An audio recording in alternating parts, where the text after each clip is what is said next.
people, and it affects neighborhoods, particularly poor neighborhoods. But here's the deal.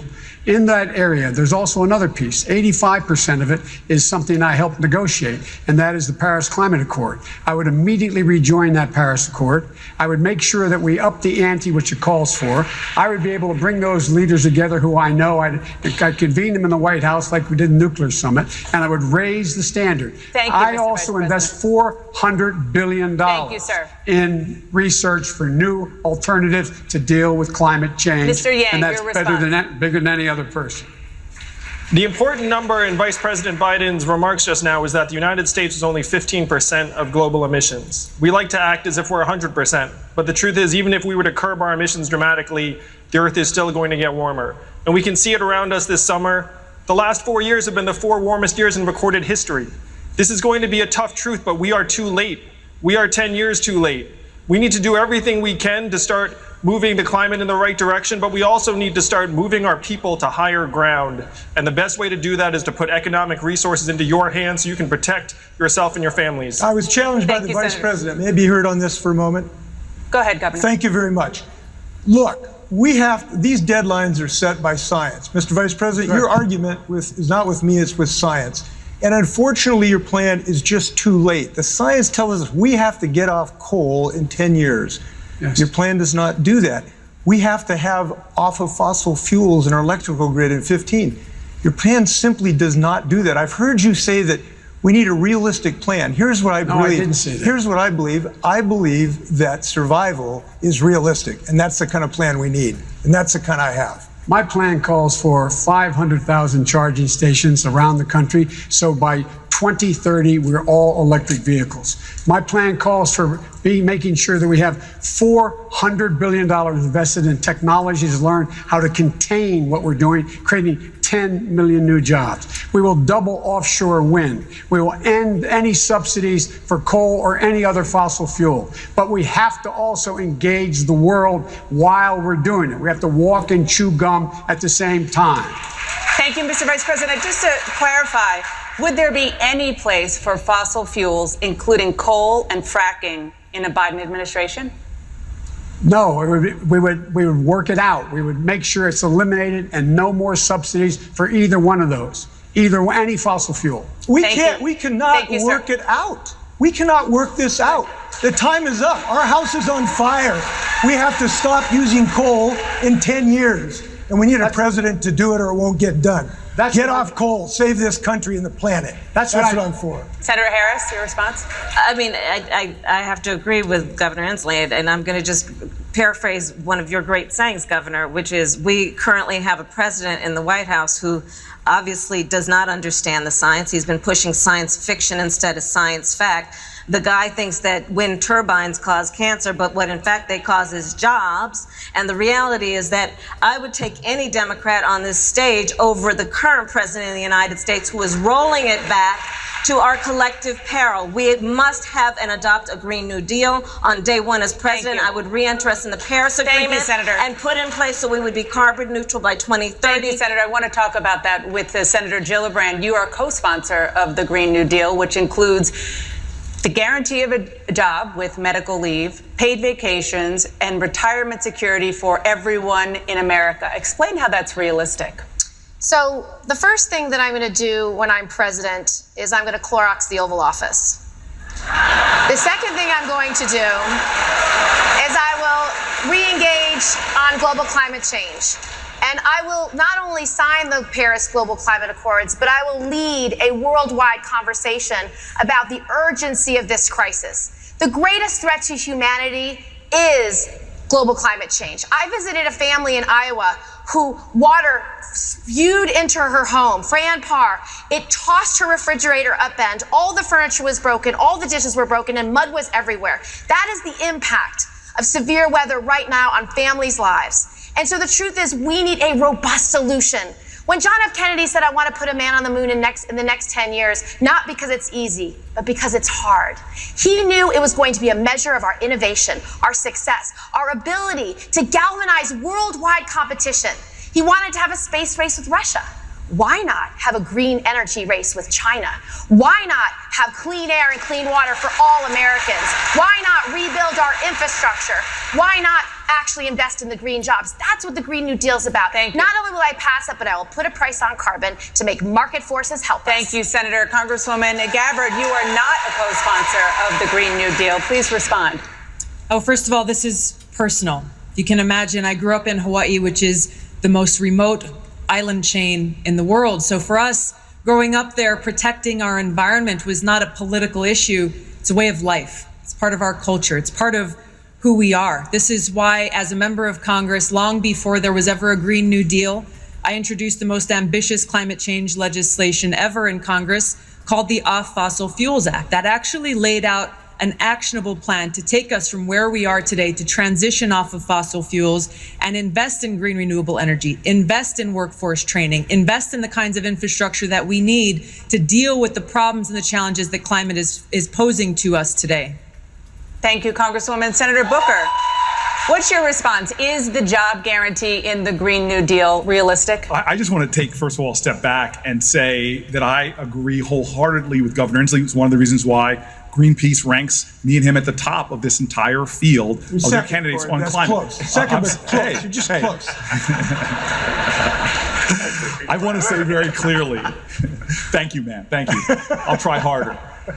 Look, the reason why is because, first of all, this problem didn't start yesterday. Science didn't become a reality yesterday. This has been going on for years. There was another president that would not join an international accord. Then it was the Kyoto Accords. I was mayor then, and I stood up in national leadership, joining with other mayors to say climate change is not a separate issue. It must be the issue and the lens with which we view every issue. Nobody should get applause for rejoining the Paris Climate Accords. That is kindergarten. We have to go to far advance and make sure that everything from our trade deals, everything from the billions of dollars we spend to foreign aid, everything must be sublimated to the challenge and the crisis that is existential, which is dealing with the climate threat. And yes, the majority of this problem is outside the United States. But the only way we're going to deal with this is if the United States leads. Thank you, Senator. Mayor de Blasio, your administration has come under fire after hundreds of children living in New York City public housing tested positive for elevated levels of lead. As you know, we're not far from Flint, Michigan, where residents are still dealing with the consequences of having lead in their drinking water. How can you assure the people of Flint and across the nation that you are the right person to handle such a problem? We have a huge problem, and it's decades old in New York, but here's what we've done about it. We've declared the eradication of all lead, literally ending the notion of lead poisoning once and for all as the goal of our administration, and we're doing something about it. Lead poisoning has gone down 90% since 2005, and we're going to literally bring it down to zero, because we're going to go into every place, buildings, schools, public housing, and take out that lead, remediate that lead once and for all. And that needs to be done all over this country. Now, the federal government used to not take any responsibility for our public housing. For decades, they've been disinvesting in the public housing that was supposed to be a federal responsibility. That's part of why we have this lead crisis to begin with. But I'll tell you what you do when you're actually in charge of something. I'm in charge of the largest city in this nation. You do not accept the status quo. You fix it. And so we are going into every one of those apartments to make sure those children and those families are safe. And then we are going to eradicate that lead once and for all. And there should be a federal mandate to do the same for Flint, for Detroit, for every place in this country. Thank you, Mr. Mayor. It can be done. Thank you, Mr. Mayor. Secretary Castro, why are you the right candidate to solve this problem? Please respond. Well, because people don't have to wonder what I would do. I've actually done it. I was Secretary of Housing and Urban Development when Flint had its water crisis. I went to Flint. We did what we could to help folks get water filters. And then we didn't stop there. We improved the standard of how we deal with elevated blood lead levels in children. A lot of Americans don't know that this is still a major problem out there. I was back in Flint about 6 weeks ago, and I released a plan to invest $50 billion so that we remove lead as a major public health threat. We need to do it, we can do it, and I will do it. Thank you, Secretary Castro. Donald Trump won independence here in Michigan by 16 percentage points, which was critical to Donald Trump winning the state's 16 electoral votes. Now there is a big debate within the Democratic Party here and around the country about the best way that Democrats can win back Michigan. Vice President Biden, last night on this stage, Senator Elizabeth Warren said, quote, "We're not going to solve the urgent problems that we face with small ideas and spinelessness. We're going to solve them by being the Democratic Party of big structural change. What do you say to progressives who worry that your proposals are not ambitious enough to energize the progressive wing of your party, which you will need to beat Donald Trump? Because we did it. I was asked to manage an $87 billion plan to be spent in a total of 18 months that revived this state and many others, because it kept us out of a depression with 0.2% of waste or fraud. Secondly, I was part of the organization and within our administration that pushed bailing General Motors out, saving tens of thousands of jobs here in this state. Number three, I also was asked, as the mayor of Detroit can tell you, by the President of the United States to help Detroit get out of bankruptcy and get back on its feet. I spent better part of 2 years out here working to make sure that it did exactly that. We invested significantly in this city when transportation, anyway, the point is we've made significant investments in this state. I expect in this city, that's why the mayor endorsed me. Thank you, Vice President Biden. Endorse the senator. Senator Gillibrand, what's your response? To the people of Michigan, I know exactly how I beat President Trump. I've already done it. I took a bus tour to talk about Trump's broken promises here in Michigan. He promised no bad trade deals. Not only did he not have bad trade deals, he started a trade war with China, and he just signed on to another bad trade agreement with NAFTA 2.0, a giveaway to drug companies in Mexico. I took the bus to Michigan, to Ohio, and to Pennsylvania, telling people that he has broken his promises to them.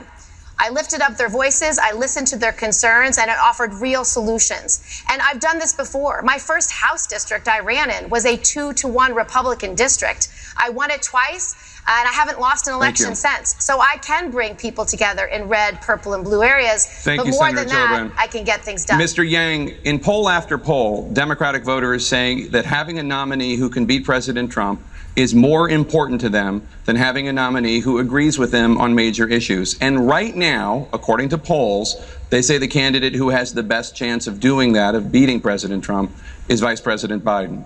Why are they wrong? Well, I'm building a coalition of disaffected Trump voters, independents, libertarians, and conservatives, as well as Democrats and progressives. I believe I'm the candidate best suited to beat Donald Trump. And as for how to win in Michigan and Ohio and Pennsylvania, the problem is that so many people feel like the economy has left them behind. What we have to do is we have to say, look, there's record high GDP and stock market prices. You know what else are at record highs? Suicides, drug overdoses, depression, anxiety. It's gotten so bad that American life expectancy has declined for the last 3 years. And I like to talk about my wife who's at home with our 2 boys right now, one of whom is autistic. What does her work count at in today's economy? 0, and we know that's the opposite of the truth. We know that her work is among the most challenging and vital. The way we win this election is we redefine economic progress to include all the things that matter to the people in Michigan and all of us, like our own health, our well-being, our mental health, our clean air and clean water, how our kids are doing. If we change the measurements for the 21st century economy to revolve around our own well-being, then we will win this election. Congresswoman Gabbard, your response?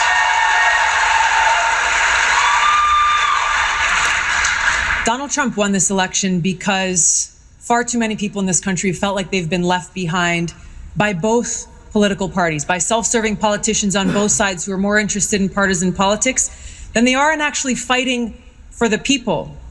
I'm speaking the truth to people all across this country about the fact that people in Flint, Michigan are still being left behind, still being poisoned by the water in their system, because every single month we are spending $4 billion on a continuing war in Afghanistan, $4 billion every single month, rather than ending that war, bringing our troops home and using those precious resources into serving the needs of the people here in this country, people and communities like Flint. That's the kind of leadership that I'll bring. Thank you, Congresswoman. Senator Booker, your response? I'm grateful, Jake. Look, this is one of those times where we're not staring at the truth and calling it out. And this is a case for the Democratic Party. The truth will set us free.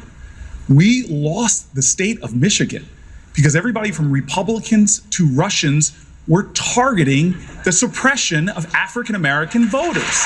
We need to say that. If the African-American vote in this state had been like it was 4 years earlier, we would have won the state of Michigan.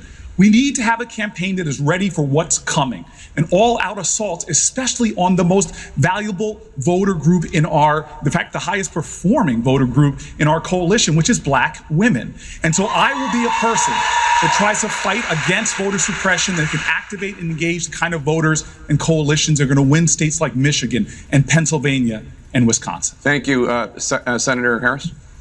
First of all, Donald Trump came in making a whole lot of promises to working people that he did not keep. He said he was going to help farmers. He said he was going to help auto workers. Farmers are now looking at bankruptcy, soybeans rotting in bills. Auto workers, we expect perhaps hundreds of thousands will be out of jobs by the end of the year. Jerome Powell just dropped the interest rates, and he admitted why. Because of this so-called trade policy that this president has that has been nothing more than the Trump trade tax that has resulted in American families spending as much as $1.4 billion more a month on everything from shampoo to washing machines. He betrayed the American people. He betrayed American families, and he will lose this election because folks are clear that he has done nothing except try to beat people down instead of lift people up, and that's what we want in the next president of the United States. Thank you, Senator Harris. The debate is back right after this short break. At CNN, we see the devastation caused by natural disasters, famine, and war. We also see how the generosity of others. All right, folks, and it's your Happy Healer back here, and during the commercial break is my opportunity to talk about the campaign that I'm running. So, you can always count on them to just bring their ugly, to consistently push this war that all of us love so much. And you know you love your war with your fellow American. And it's shameful, I'll tell you that, because it's going to be our undoing if we don't get our act together soon. And so I'm running out of necessity. I'm an ordinary American, and I realize where we are at. And I'm doing something about it instead of sitting here, because I know later on the word is going to be, why didn't anybody say anything? And, well, we could all just see our insanity going off the measuring board, can't we? And it's insane. We have to stop that, because we have children and we have families and we have a future worth fighting for, and we're not doing the tough work. We're not setting ourselves up for success in the future. They're talking about racism before the break, and they want to solve racism. In fact, many people are so for sure that we are in the right time in America's history to solve these kinds of problems, bigotry and more. Your Happy Healer, Keith Landy for President. I'm also progressive in the sense that I am gay myself. And it is not for that reason, however, that I'm running, unlike your candidate in Mayor Pete Buttigieg, who is himself gay, but yet it seems to be, to me, the major qualifying factor for him. And if you ask me, being gay is not a qualification at all. Now, here are what works for humanity in this country. Here are some qualifications that do work for that humanity, and that is putting humanity first above capitalism, explaining that if we are ever going to be successful in dealing with racism in our time, with bigotry in our time, we have to be honest about the greed in our time.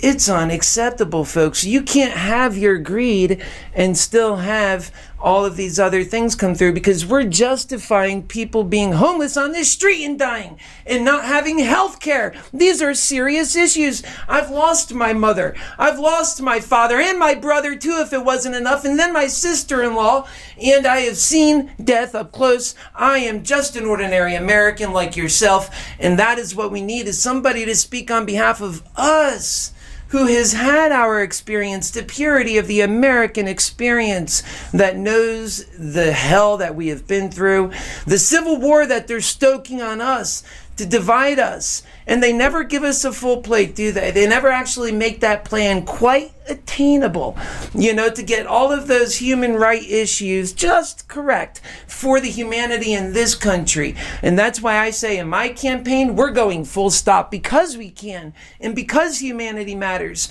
And because humanity matters, and that because we can, we owe it to ourselves to do it. And that should we do anything less, then we are falling short That is the reason why people are just in a frenzy. They're discombobulated and upset, and they have a reason. They have a good reason, because people are dying. And if your family is like mine, you've experienced it firsthand. You've seen that death, and it plays on your heart. You know it's not right. You know there's a better way, and the better way is to take care of people and to pay for it. Now, we've got a plan and a system by which we can get it done too, because look at it like this. They don't have the unity to get anything that they want done. That's why I'm bringing in my, right off the bat, we have a unity because we're looking at both sides. So it's coming back on, but make sure you get a chance to go to HappyHealerForPresident.com. I'm going to put this back on for you, and then I'll be back.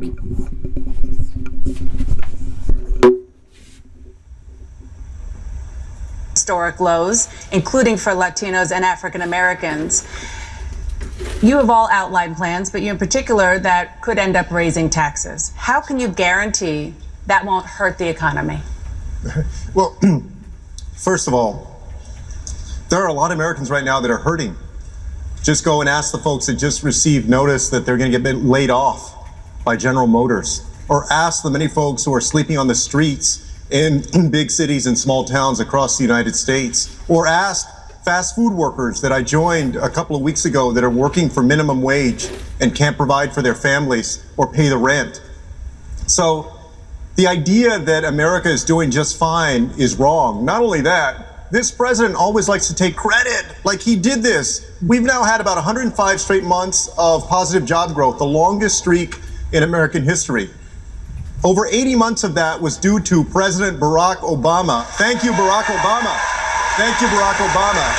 So, I believe that we need to invest in what will ensure that Americans can prosper in the years to come, making sure they have the knowledge and skills to compete in the 21st century economy, ensuring that they can afford the rent where they live, and that they have health care so that they don't have to worry about going homeless because they can't afford a medical procedure. Thank you, Secretary Castro. I want to turn now to a question about trade, and for Congresswoman Gabbard. Many saw the Trans-Pacific Partnership issue as something that would be a critical tool to deal with the rise of China. You were against it. How would you ensure that the United States is able to remain competitive against China on the world stage? By pushing for fair trade, not trade deals that give away the sovereignty of the American people and our country, that give away American jobs, and that threaten our environment. These are the three main issues with that massive trade deal, the Trans-Pacific Partnership. I think the central one was the fact that it gave away our sovereignty to a panel of international corporations whose rulings would supersede any domestic law that we would pass, either a federal law or a state or a local law. This is extremely dangerous and goes against the very values that we have as a country. What to speak of the fact that it would have a negative impact on domestic jobs and that it lacked clear protections for our environment. These are the things that we have to keep at the forefront as we look to enact fair trade deals with other countries to make sure that we continue to be a thriving part of our global economy. So to be clear, Congresswoman, would you keep President Trump's tariffs on China in place? I would not, because the approach that President Trump has taken has been extremely volatile without any clear strategic plan, and it has a ravaging and devastating effect on our domestic manufacturers, on our farmers who are already struggling and now failing to see the light of day because of the plan that Trump has taken. Vice President Biden, would you rejoin the Trans-Pacific Partnership, which, of course, the President Trump withdrew from? Please respond. I'd renegotiate it. We make up 25% of the world's economy. In order, either China is going to write the rules of the road for the 21st century on trade, or we are. We have to join with the 40% of the world that we had with us, and this time make sure that there's no one sitting at that table doing the deal unless environmentalists are there and labor is there. And to make sure we equip our workers first to compete by investing in them now, in the things to make them more competitive. That's what we have to do. Otherwise, they are going to write the rules of the road. We must have the rest of the world join us to keep them in check from abusing. Thank you. Vice President Biden, just to be clear, would you or would you not rejoin the TPP, yes or no? I would not rejoin the TPP as it was initially put forward. I would insist that we renegotiate pieces of that with the Pacific nations that we had in South America and North America, so that we could bring them together to hold China accountable for the rules of us setting the rules of the road as to how trade should be conducted. Otherwise, they're going to do exactly what they're doing, fill the vacuum and run the table. Thank you, sir. Mayor de Blasio, you also oppose the deal. Please respond. Yeah, and I just want to ask this question of all the candidates, but particularly of Vice President Biden. President Trump is trying to sell NAFTA 2.0. He's got a new name for it. It's just as dangerous as the old NAFTA. It's going to take away American jobs like the old NAFTA, like it did to Michigan. And we cannot have Democrats be party to a new NAFTA. So, Vice President, I believe you're the only person on the stage who voted for the original NAFTA. Are you ready to say here and now that you will oppose a new NAFTA, and that what you will believe in, which a lot of us hope for, is trade treaties that empower organized labor across the boundaries of the world and give working people power again, not Mr. just Vice multinational corporations? Yes. Your response? Your response, sir? Yes. That's it? No, he said, would I insist that labor be engaged? The answer is yes. I consider that a victory. Well, I love your affection for me. You spent a lot of time with me. You know what? We believe in redemption, Joe. We believe in redemption in this party. Well, I tell you what, I hope you're part of it. Okay, I want to ask a question of Senator Bennett now. Senator, CNN reached out to Michigan Democratic primary voters for their most pressing question. Ferris from Flint, Michigan, has this question. Here in Detroit, our economy has seen firsthand how technology and automation can displace workers and create uncertainty around human job security. How would you balance these disruptions created by technology with the beneficial impact of technology on our economy? Dana, this goes to the last question you asked as well, which is how are we going to remain competitive? It's not just about trade, which we were talking about earlier. It's about whether we're going to invest in this country anymore. Since 2001, we have cut $5 trillion worth of taxes. Almost all of that has gone to the wealthiest people in America. We have made the income inequality worse, not better, through the policies of the federal government. We've spent $5.6 trillion in the Middle East. That's 12 or 13 trillion dollars that, from the point of view of driving the economy in Michigan or anywhere else in America, we might as well just have lit that money on fire. We've got to stop doing that. And we need to invest in America again. For the money that we spent that I just described, we could have fixed every road and bridge in this country. We could have fixed every airport that needs to be fixed. We could have fixed not just Flint, but every water system in this country. We could have made Social Security solvent for my children. Thank you, Senator. But we did none of it because of self-serving politicians in Washington, D.C., who voted for deals that were good for them, Senator Bennett, but not thank you for very Michigan much. or the American Your time is people. up, sir. Thank Mr. you. Yang. Mr. Yang, women, on average, earn 80 cents, about 80 cents, for every dollar earned by men. Senator Harris wants to fine companies that don't close their gender pay gaps. As an entrepreneur, do you think a stiff fine will change how companies pay their female employees? I have seen firsthand the inequities in the business world where women are concerned, particularly in startups and entrepreneurship. We have to do more at every step. And if you're a woman entrepreneur, the obstacles start not just at home, but then when you seek a mentor or an investor, often they don't look like you, and they might not think your idea is the right one. In order to give women a leg up, what we have to do is we have to think about women in every situation, including the ones who are in exploitative and abusive jobs and relationships around the country. I'm talking about the waitress who's getting harassed by her boss at the diner, who might have a business idea, but right now is stuck where she is. What we have to do is we have to give women the economic freedom to be able to improve their own situations and start businesses. And the best way to do this is by putting a dividend of $1,000 a month into their hands. It would be a game changer for women around the country, because we know that women do more of the unrecognized and uncompensated work in our society. It will not change unless we change it. And I say that's just what we do. Senator Harris, your response. I think that's support of my proposal, which is this. Since 1963, when we passed the Equal Pay Act, we have been talking about the fact women are not paid equally for equal work. Fast forward to the year of our Lord, 2019, and women are paid 80 cents on the dollar, black women 61 cents, Native American women 58 cents, Latinas 53 cents. I'm done with the conversation. So yes, I am proposing, in order to deal with this, one, I'm going to require corporations to post on their website whether they are paying women equally for equal work. Two, they will be fined for every 1% differential between what they are paying men and women. They will be fined 1% of their previous year's profits. That'll get everybody's attention. Thank you, Senator. Time for action. Senator Gillibrand, what's your response? Will fining companies help solve the problem? I think we have to have a broader conversation about whether we value women and whether we want to make sure women have every opportunity in the workplace. And I want to address Vice President Biden directly. When the Senate was debating middle-class affordability for childcare, he wrote an op-ed. He voted against it, the only vote. But what he wrote in an op-ed was that he believed that women working outside the home would, quote, create the deterioration of family. He also said that women who were working outside the home were, quote, avoiding responsibility. And I just need to understand, as a woman who's worked my entire career as the primary wage earner, as the primary caregiver, in fact, my second son, Henry, is here. And I had him when I was a member of Congress.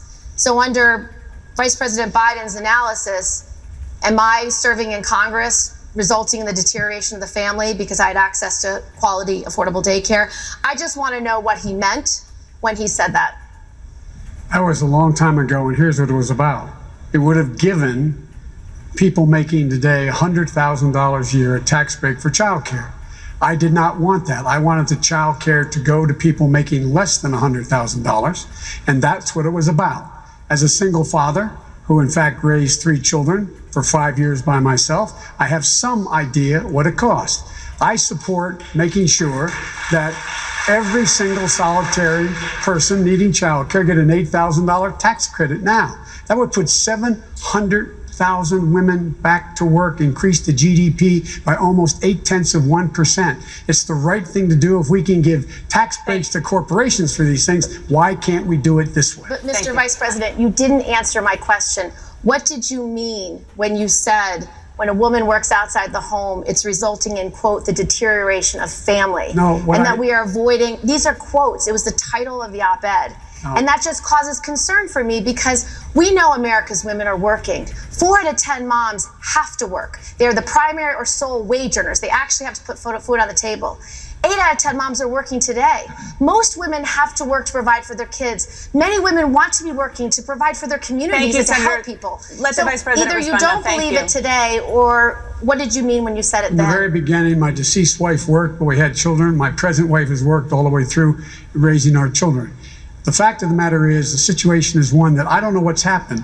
I wrote the Violence Against Women Act, Lilly Ledbetter. I was deeply involved in making sure the equal pay amendments. I was deeply involved in all these things. I came up with the It's On Us proposal to see to it that women were treated more decently on college campuses. You came to Syracuse University with me and said it was wonderful. I'm passionate about the concern, making sure women are treated equally. I don't know what's happened except that you're now running for president. So I understand, Mr. Vice President,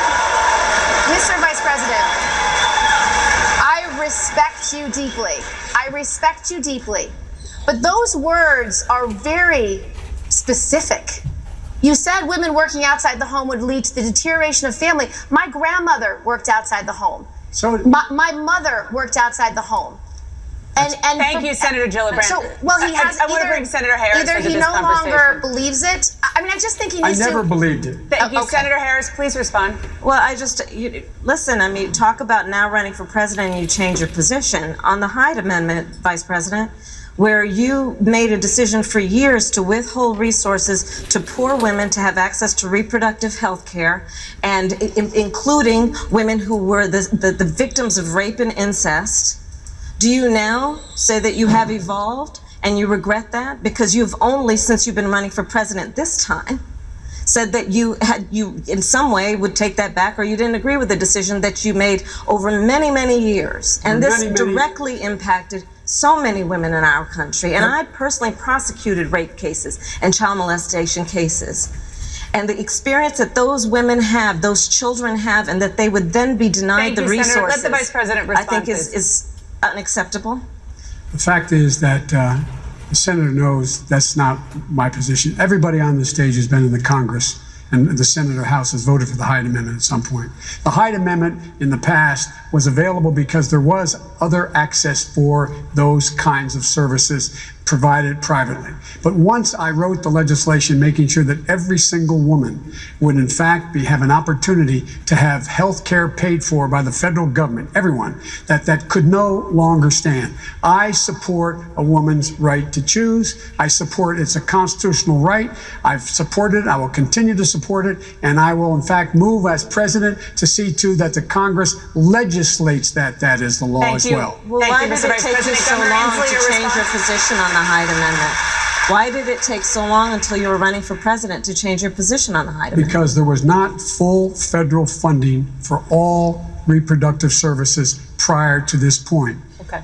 Thank you. Governor Inslee, your response? I would suggest that we need to broaden our discussion. I would suggest we need to think about a bigger scandal in America, which is that in professions and careers where women have been more than the majority, they have been almost always underpaid. And that is why this year I'm proud to be the governor who won the largest pay increase for our educators in the United States. And I believe that is long, long overdue. I think it is true for nursing staff as well. And I'm glad that we've now passed new measures. And I'm glad that we've increased our union membership 10% so unions can stand up for women. I want to turn to foreign policy, if we can. Senator Booker, there are about 14,000 U.S. service members in Afghanistan right now. If elected, will they still be in Afghanistan by the end of your first year in office? Well, first of all, I want to say very clearly that I will not do foreign policy by tweet, as Donald Trump seems to do all the time. A guy that literally tweets out that we're pulling our troops out before his generals even know about it is creating a dangerous situation for our troops in places like Afghanistan. And so I will bring our troops home, and I will bring them home as quickly as possible. But I will not set during a campaign an artificial deadline. I will make sure we do it expeditiously, we do it safely, to not create a vacuum that's ultimately going to destabilize the Middle East and perhaps create the environment for terrorism and for extremism to threaten our nation. Congresswoman Gabbard, you're the only veteran on the stage. Please respond. This is real in a way that's very difficult to convey in words. I was deployed to Iraq in 2005 during the height of the war, where I served in a field medical unit where every single day I saw the high cost of war. Just this past week, 2 more of our soldiers were killed in Afghanistan. My cousin is deployed to Afghanistan right now. Nearly 300 of our Hawaii National Guard soldiers are deployed to Afghanistan. 14,000 service members are deployed there. This is not about arbitrary deadlines. This is about leadership. The leadership I will bring to do the right thing, to bring our troops home within the first year in office, because they shouldn't have been there this long. For too long, we've had leaders who have been arbitrating foreign policy from ivory towers in Washington without any idea about the cost and the consequence, the toll that it takes on our service members, on their families. We have to do the right thing, end these wasteful regime change wars, and bring our troops home. Thank you, Congresswoman. Mr. Yang, Iran has now breached the terms of the 2015 nuclear deal after President Trump withdrew the U.S. from the deal. And that puts Iran closer to building a nuclear weapon, the ability to do so at the very least. You said if Iran violates the agreement, the U.S. would need to respond, quote, very strongly. So how would a President Yang respond right now? I would move to de-escalate tensions in Iran, because they're responding to the fact that we pulled out of this agreement. And it wasn't just us and Iran. There were many other world powers that were part of that multilateral agreement. We'd have to try and re-enter that agreement, renegotiate the timelines, because the timelines now don't make as much sense. But I've signed a pledge to end the forever wars. Right now, our strength abroad reflects our strength at home. What's happened, really? We've fallen apart at home, so we elected Donald Trump. And now we have this erratic and unpredictable relationship with even our long-standing partners and allies. What we have to do is we have to start investing those resources to solve the problems right here at home. We spent trillions of dollars and lost thousands of American lives in conflicts that had unclear benefits. We've been in a constant state of war for 18 years. This is not what the American people want. I would bring the troops home, I would de-escalate tensions with Iran, and I would start investing our resources in our own communities. Governor Inslee, your response? Well, I think that these are matters of great and often difficult judgment, and there is no sort of primer for presidents to read. We have to determine whether a potential president has adequate judgment in these decisions. I was only one of 2 members on this panel today who were called to make a judgment about the Iraq War. I was a relatively new member of Congress, and I made the right judgment because it was obvious to me that George Bush was fanning the flames of war. Now we face similar situations where we recognize we have a president who'd be willing to beat the drums of war. We need a president who can stand up against the drums of war and make rational decisions. That was the right vote, and I believe Thank you, Governor. Vice President Biden, he was obviously suggesting that you made the wrong decision and had bad judgment when you voted to go to war in Iraq as a U.S. Senator. I did make a bad judgment trusting the president saying he was only doing this to get inspectors in and get the UN to agree to put inspectors in. From the moment shock and awe started, from that moment, I was opposed to the effort, and I was outspoken as much as anyone at all in the Congress and administration. Secondly, I was asked by the president in the first meeting we had on Iraq. He turned and said, "Joe, get our combat troops out," in front of the entire national security team.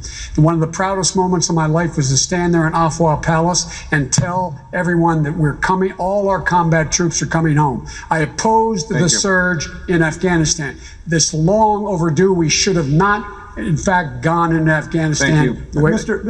Vice President. I want to bring in, I would like to bring in the person on the stage who served in Iraq, Congresswoman Gabbard. Your response to what Vice President Biden just said.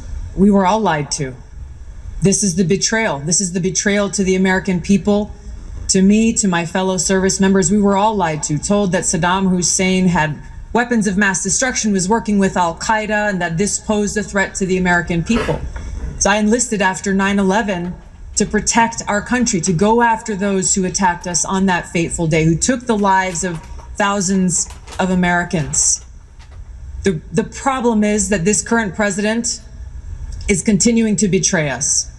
We were supposed to be going after Al-Qaeda, but over years now, not only have we not gone after Al-Qaeda, who is stronger today than they were in 9/11, our president is supporting Al-Qaeda. Thank you, Congresswoman. Let's talk about Iran. Thank you, please. We didn't talk about Iran. Please. We're on a march to war in Iran right now, and we blew by it. Mayor, the rules, please follow the rules. I respect the rules, but Mayor, we have to Mayor, stop thank you this very march much. to war in Iran. We're and the going on, Democrat and we're going to Party talk has about to another stand up subject. for it. Mayor, thank you very much. I appreciate that. Let's talk about now the former special counsel Robert Mueller's appearance in front of Congress last week. When asked whether or not the president could be charged with a crime after leaving office, his answer was yes. Senator Harris, you've criticized President Trump for interfering with the Justice Department, and just last month you said if you were elected president, your Justice Department would, quote, have no choice and should go forward with the obstruction of justice charges against former President Trump. Why is it okay for you to advocate for the Justice Department to prosecute somebody, but President Trump, not him? Well, I would never direct the Department of Justice to do whatever it believes it should do. But listen, look, we all watched his testimony. I read the report. There are 10 clear incidents of obstruction of justice by this president, and he needs to be held accountable. I've seen people go to prison for far less. And the reality of it is that we have a person in the White House right now who has been shielded by a memo in the United States Department of Justice that says a sitting president cannot be indicted. I believe the American people are right to say there should be consequence and accountability for everyone, and no one is above the law, including the President of the United States. Senator Booker, your response? My response is exactly that. I've read the report. I've read the redacted versions of the report. We have something that is astonishing going on in the United States of America. We have a president that is not acting like the leader of the free world. He's acting like an authoritarian against the actual Constitution that he swore an oath to uphold. And so this is a difference with a lot of us on this debate stage. I believe that we in the United States Congress should start impeachment proceedings immediately. And I'll tell you this, Debbie Stabenow now has joined my call for starting impeachment proceedings because he is now stonewalling Congress, not allowing or subjecting themselves to the checks and balances. We swore an oath to uphold the Constitution. The politics of this be damned. When we look back in history at what happened when a president of the United States started acting more like an authoritarian leader than the leader of the free world, the question is what will we have done? And I believe the Congress should do its job. Senator Booker, thank you very much. Secretary Castro, what's your response? Well, I agree. I was the first of the candidates to call on Congress to begin impeachment proceedings. There are 10 different instances that Robert Mueller has pointed out where this president either obstructed justice or attempted to obstruct justice. And I believe that they should go forward with impeachment proceedings. As to the question of what my Department of Justice would do, I agree with those who say that a president should not direct an attorney general specifically to prosecute or not prosecute. However, I believe that the evidence is plain and clear, and that if it gets that far, that you're likely to see a prosecution of Donald Trump. Thank you, Secretary. Mayor de Blasio, I'm going to bring you in. What's your response? I think it's obvious at this point in our history that the president has committed the crimes worthy of impeachment. But I want to caution my fellow Democrats, while we move in every way we can for impeachment, we have to remember at the same time, the American people are out there looking for us to do something for them in their lives. And what they see when they turn on the TV or go online is just talk about impeachment. We need more talk about working people and their lives. For example, are we really ready? And I ask people on this stage this question. Are we ready to make sure that the wealthy pay their fair share in taxes? That's something every American wants to know about.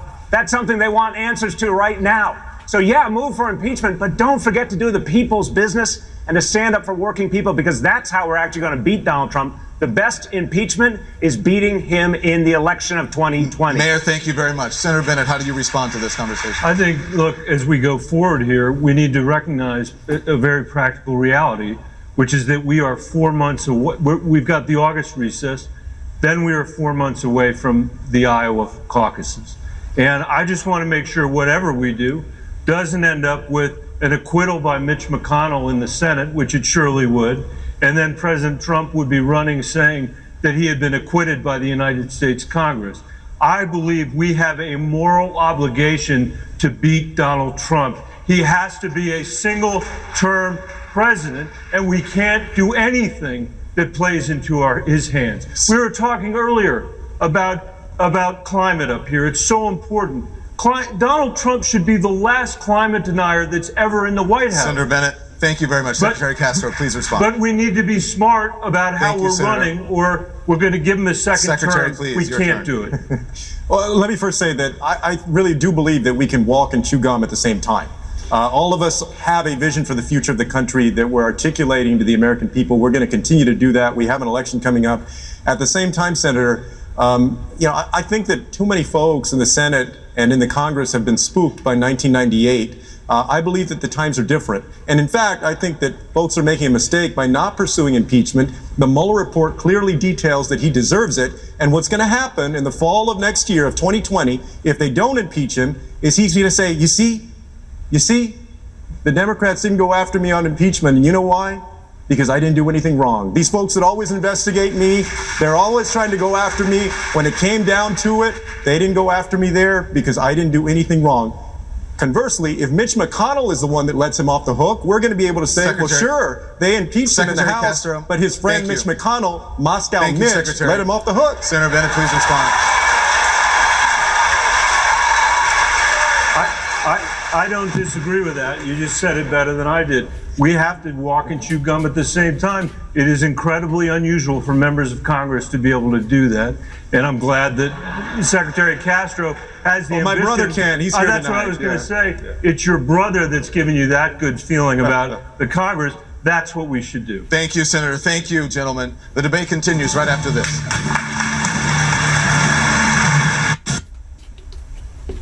The most successful individual in the history of American fashion. Well. So the debate continues after another commercial break. So it goes on, I suppose, past 10:30. That's great. Either way, I'm sticking with you through the process, folks. I'm glad to have you on board. We're making a lot of new friends tonight. Get used to your Happy Healer. You're getting on board a bit early. That's great. We've been working very hard for this because we know that the American people need it. And we're realistic in that need because we have serious problems. And these people are talking about so many things. I just wrote a few things down here that made my list. You can't see that too well. I'll just talk to you about them. Political reasons are their only reasons at this point to be dedicated to the Mueller report. That was a catastrophe. Any unbiased broker of truth will tell you that. These guys are dug in so deep. They are dug in. And they don't know how to wiggle out at this point. And so they are marrying, because of their own positions, they are marrying the fate of the Democratic Party to the Mueller report, to the Russia investigation. I'm sorry, that's not the American people's problem. That some grandiose politicians with personal ambitions felt it was politically expedient to do something that ultimately ended up to be the wrong thing, and that 70% of Americans are now against. So it just doesn't make sense to ride on an issue that hurts the Democratic Party as such. It's not the Democratic Party's burden, because the Democratic Party is primarily the American people. Very few of them are the senators and the politicians. They are us. And we can't lose because these guys made the wrong choice or decided to lie to us for the last 2 years. However you want to add it up. Whatever truth there is, it's all misdirection. And they did Donald Trump a favor, because Donald Trump has a lot of indiscretions that you would want to get and talk to him about. But what did you choose? The one thing that he can wiggle his way out of?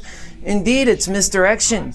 And surely that's what he wanted. And make no mistake about it, whomever your perceived enemy is in your own mind, okay, they love what's happening right now. They love the fact that you are at each other's throats, the Democrats to the Republicans. That's why I am running as a Democrat, because I see my role as an American who can see the truth and is unbiased in that truth, to look beyond the Mueller report, to look beyond the Russia BS, to look beyond all this stuff and say what's most important is healthcare. And to deal with the human problems like racism and bigotry. This is where the American people are. That's why they're moved beyond this. They see it as a liability. And it is. And these Democrats who have married themselves to this, they cannot unmarry themselves. So they will marry all of us. And we will all lose together because of it. Mark my words. Mark my words. So we have to be smart in this. And we will be. Well, first off, I'm going to be the Democratic candidate, none of these fools.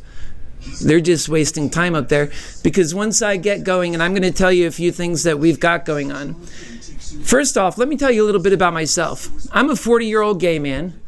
I live in Orlando, Florida. I live in a black neighborhood, actually. I've lived here for 13 years. I have my house currently for sale, under contract. I'm working on selling my home so that I can invest and be my greatest investor in a campaign. Let me tell you, I've already been my greatest investor. It's going to be coming back on shortly. But again, I'm going to have my own closing rebuttal and statements right after this is over, and I'll be going over so much, so stick around. Welcome back to the CNN Democratic presidential debate. It is time now for closing statements. You will each receive 1 minute. Mayor de Blasio, let's begin with you. Thank you. For the last 3 years, we've watched Donald Trump pit working people against each other, black versus white, citizen versus immigrant. And why? So that the wealthy and the powerful he represents can hold the American dream hostage from everyone else. We can't let them get away with it. If we're going to beat Donald Trump, this has to be a party that stands for something. This has to be the party of labor unions. This has to be the party of universal health care. This has to be the party that's not afraid to say out loud, we're going to tax the hell out of the wealthy. And when we do that, Donald Trump, right on cue, will call us socialists. Well, here's what I'll say to him. Donald, you're the real socialist. The problem is, it's socialism for the rich. We, here in this country, we don't have to take it anymore. We can fight back. If you agree that we can stand up to Donald Trump and we can stand up to the wealthy, then go to taxthehell.com and join us so we can build a country that puts working people first. Senator Bennett. Thank you. Thank you very much. What I want to say to all of you tonight is we have been here before as a country. We have faced challenges that we've actually even forget, some of us tonight, how hard the people fought, how hard they worked, how hard they organized, the votes they had to take, the people they had to get to the polls to make this country more democratic, more fair, and more free. And now we have a person in the White House who has no appreciation of that history, who doesn't believe in the rule of law, who doesn't believe in the independence of the judiciary, who doesn't believe that climate change is real. I think that we have an incredible opportunity in front of us, all of us, to come together just as our parents and grandparents did before them and face challenges even harder than the ones that we face. But the only way we're going to be able to do it is to put the divisive politics of Donald Trump behind us and the divisive politics of the last 10 years behind us. We need to come together, united against a broken Washington, make Donald Trump a one-term president, and begin to govern this country again for our kids and our grandkids who cannot do it for themselves. We have to do it for them. Please join me at michaelbennet.com. Thanks for being here tonight. Governor Inslee. For decades, we have kicked the can down the road on climate change, and now under Donald Trump, we face a looming catastrophe. But it is not too late. We have one last chance, and when you have one chance in life, you take it. Think about this. Literally, the survival of humanity on this planet and civilization as we know it is in the hands of the next president. And we have to have a leader who will do what is necessary to save us. And that includes making this the top priority of the next presidency. And I alone on this panel am making a commitment that this will be the organizing principle of my administration, not the first day, but every day. And if you share my view of the urgency of this matter, I hope you'll join me. Because we are up against powerful special fossil fuel interests, and it is time to stand up on our legs and confront the fossil fuel special interests, because that is our salvation, what it depends upon. So I hope you will consider going to jinslee.com and joining this effort. And I will close with this. I am confident and optimistic tonight, even in the face of this difficulty, because I know we can build a clean energy economy. I know we can save our children and our grandchildren. I know that we can defeat climate change, and we will defeat Donald Trump. This is our moral responsibility, and we will fulfill it. Thank you very much. Senator Gillibrand. Donald Trump has really torn apart the moral fabric of this country, dividing us on every racial line, every religious line, every socioeconomic line he can find. I'm running for president because I want to help people. And I actually have the experience and the ability to do that. I brought Congress together and actually made a difference in people's lives. I also know how to beat Donald Trump. He has broken his promises to the American people. I've taken this fight directly to his backyard in Michigan and Ohio and in Pennsylvania, and I'll go to all the places in this country. I will fight for your family. It doesn't matter who you are. It doesn't matter where you live. It doesn't matter who you love, because that's my responsibility. And I've done this before. I started out in a 2-to-1 Republican district. I won it twice. I've never lost an election since. And I not only bring people together electorally, but also legislatively. I get things done.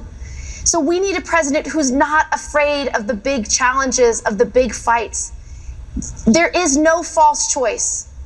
We don't need a liberal or progressive with big ideas, or we don't need a moderate who can win back Trump, Obama voters. You need someone who can do both. And that's who I am. Please go to KirstenGillibrand.com so I can make the next debate stage. Congresswoman Gabbard. Thank you. Donald Trump and warmongering politicians in Washington have failed us. They continue to escalate tensions with other nuclear-armed countries like Russia and China and North Korea, starting a new Cold War, pushing us closer and closer to the brink of nuclear catastrophe. Now, as we stand here tonight, there are thousands of nuclear missiles pointed at us. And if we were to get an attack right here tonight, we would have 30 minutes before we were hit. And you would receive an alert like the one we received in Hawaii last year that would say, incoming missile, seek immediate shelter. This is not a drill. Seek immediate shelter.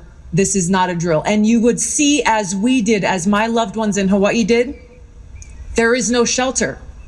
This is the warmonger's hoax. There is no shelter. It's all a lie. As president, I will end this insanity because it doesn't have to be this way.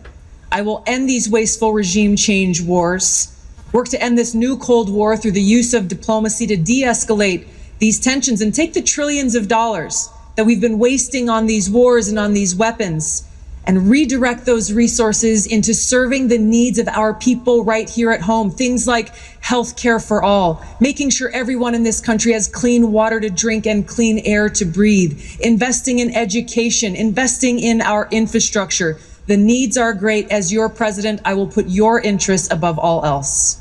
Secretary Castro. Well, first of all, let me say thank you to you, Jake, Dana, and to Don, and to everybody here, and to those watching. This election is all about what kind of nation we're going to become. You and I, we stand on the shoulders of folks who have made beds and made sacrifices, people that fought in wars and fought discrimination, folks that picked crops and stood in picket lines, and they helped build the wonderful nation that we live in today. Donald Trump has not been bashful in his cruelty, and I'm not going to be bashful in my common sense and compassion. I believe that we need leadership that understands that we need to move forward as one nation with one destiny. And our destiny in the years to come is to be the smartest, the healthiest, the fairest, and the most prosperous nation on earth. If you want to help me build that America for the future, I hope you'll go to JulianCastro.com, and on January 20th, 2021, we'll say together, adios to Donald Trump. Mr. Yang. You know what the talking heads couldn't stop talking about after the last debate? It's not the fact that I'm somehow number 4 on this stage in national polling. It was the fact that I wasn't wearing a tie. Instead of talking about automation and our future, including the fact that we automated away 4 million manufacturing jobs, hundreds of thousands right here in Michigan, we're up here with makeup on our faces and our rehearsed attack lines, playing roles in this reality TV show. It's one reason why we elected a reality TV star as our president. We need to be laser focused on solving the real challenges of today, like the fact that the most common jobs in America may not exist in a decade, or that most Americans cannot pay their bills.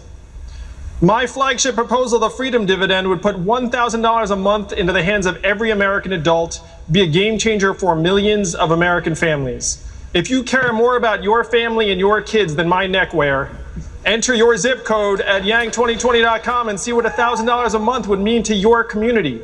I have done the math. It's not left. It's not right. It's forward. And that is how we're going to beat Donald Trump in 2020. Senator Booker. Thank you. First, I just want to give a lot of thanks to the city of Detroit. They're hosting us today, and one of the reasons I respect this city is because it has the kind of defiant love that I find in many American cities, including the city of Newark. And Detroit is turning around, and Newark is turning around because we let no one divide us, no one demean or degrade us or underestimate our worth. We pulled together and fought for common purpose and common cause. That's the history of this city.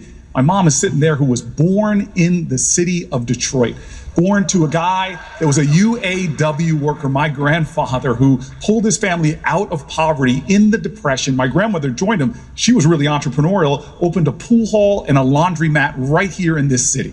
That is the American dream, and so many of us have stories like that. But the dream of this country is under threat right now. While my mom's generation, 95% of baby boomers did better than their parents. It's now just a coin toss for millennials. We have a real crises in our country, and the crisis is Donald Trump, but not only Donald Trump. I have a frustration that sometimes people are saying the only thing they want is to beat Donald Trump. Well, that is the floor and not the ceiling.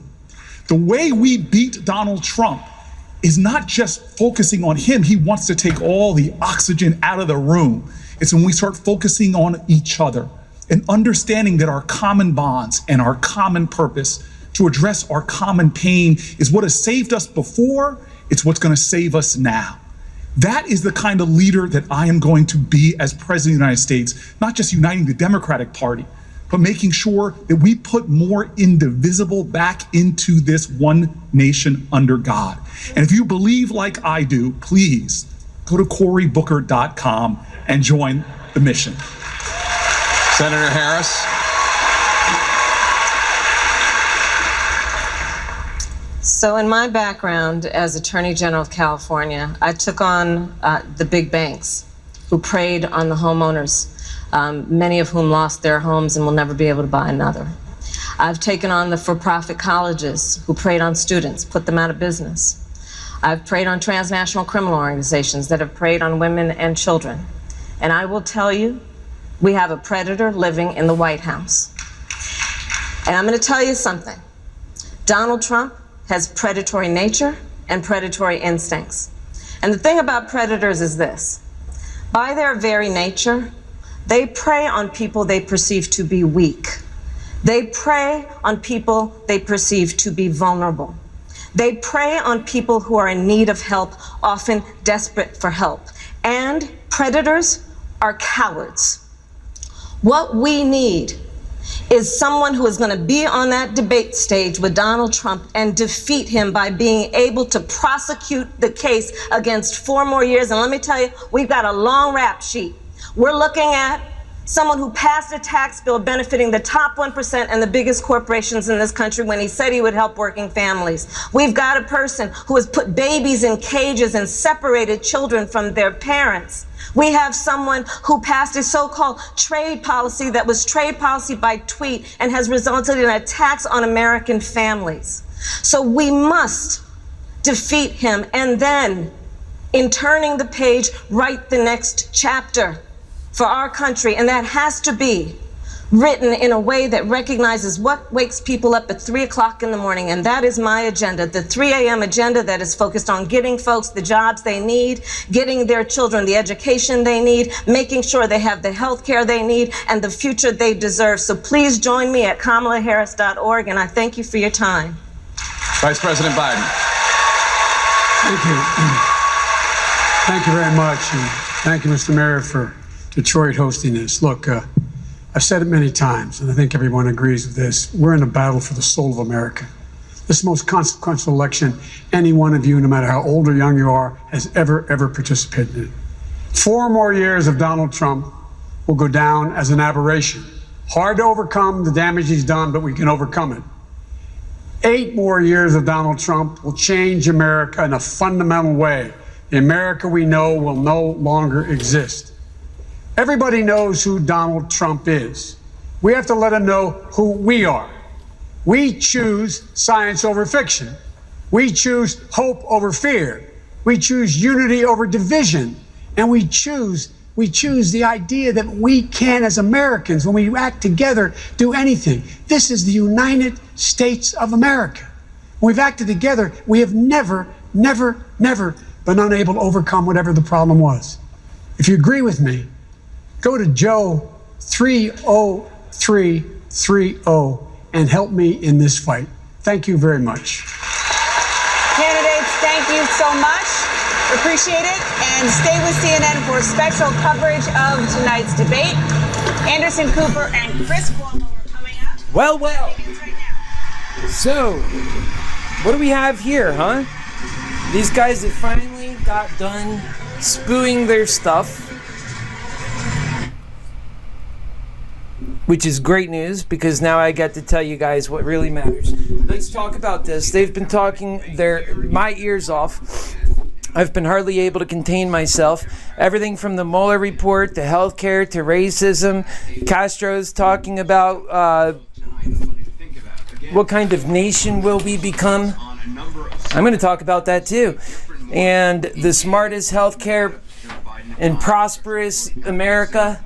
How are you going to be able to provide this stuff without unity? Is the first thing I want to know. All right, so we got the nuclear war they're talking about. The new Cold War. These are their words. I'm going to tell you what I think in a moment. I just want to remind you of the absurdity.